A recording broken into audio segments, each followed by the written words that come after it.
तर सर्वच दिग्गज नेते आपला मतदानाचा हक्क बजावत आहे। सकाळपासूनच सुरुवात झालेली आहे। संदीपान भुमरे यांनी देखील आपला मतदानाचा हक्क बजावलाय आणि त्यानंतर त्यांनी प्रसार माध्यमांना प्रतिक्रिया देखील दिली आहे। पाहूयात। नाही, हे भ्याड हल्लाय म्हणजे असा प्रकार व्हायला नको। पण ज्यावेळेस समोरच्या उमेदवाराच्या लक्षात येतं की आता आपली परिस्थिती डाऊन झालेली, त्यावेळेस असे भ्याड हल्ले केले जातात।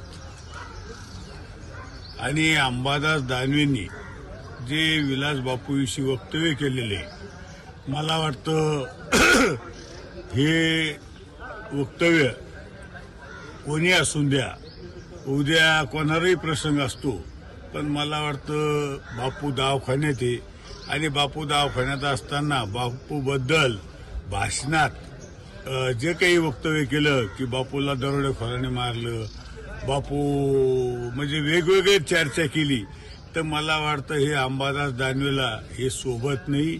म्हणून मला सांगायचं की हे जे वक्तव्य केलं, तर हे वक्तव्य थोडंफार विरोधी पक्ष नेत्याने जबाबदारीनं थोडं बोललं पाहिजे।